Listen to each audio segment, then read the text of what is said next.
Hello, I'm Molly Hughes in the Denver Post newsroom with today's edition of Behind the Headlines.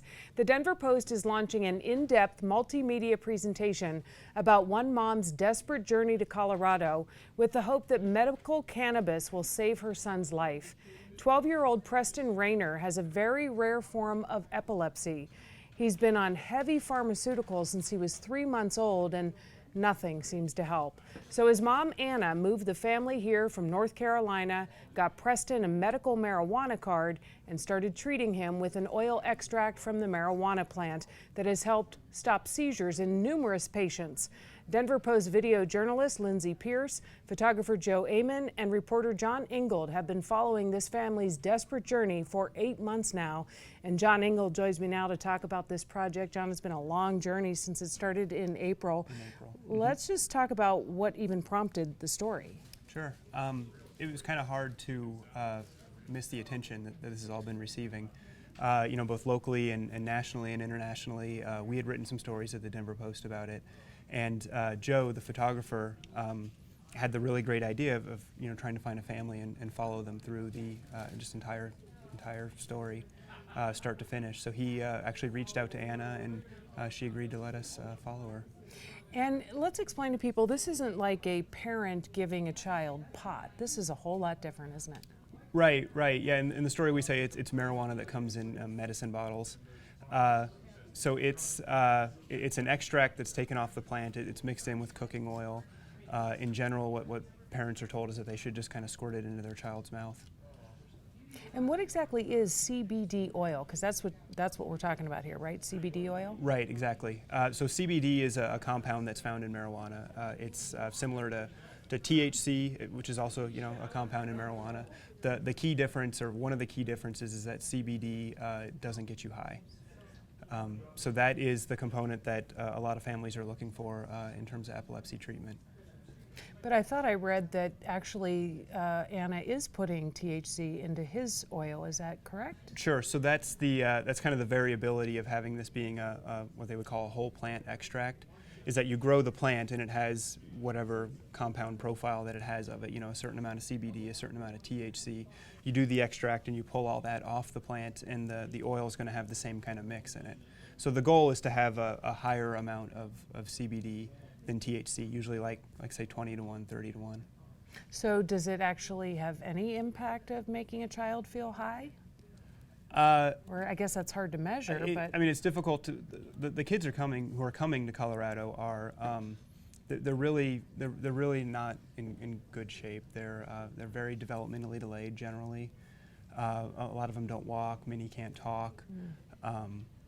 So to kind of understand what they're feeling, what they're thinking, that's a difficult thing to do. Mm-hmm.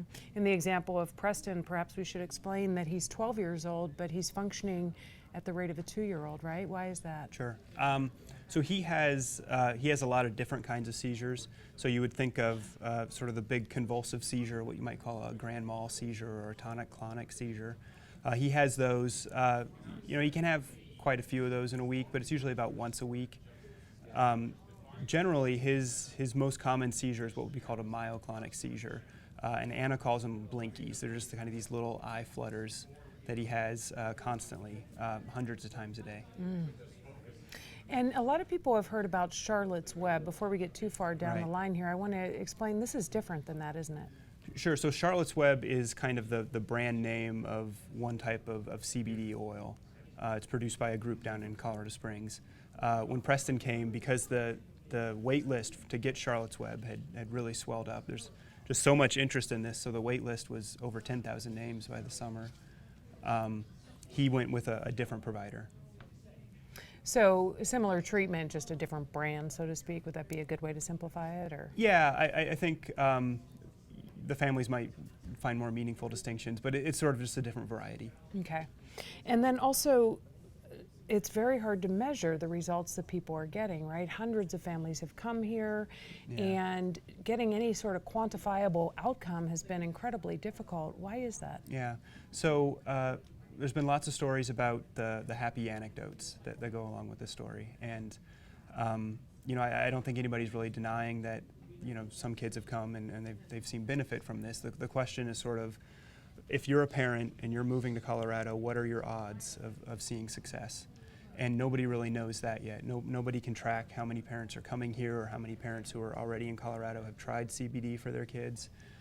Nobody can really track what the results have been, and even just kind of tracking seizure reduction in kids who have tried it is not an easy task. It really seems to create a division between doctors who are reluctant to say, okay, yeah, go do this, and families who are left just desperate to find anything that will help. Yeah.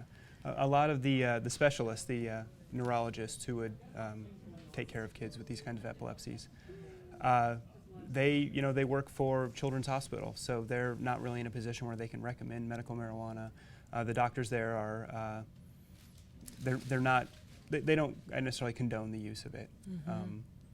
So for Anna to go to Children's Hospital and try to get answers on dosing, how much she should give, what type of formulation she should be giving, that's just not something that happens.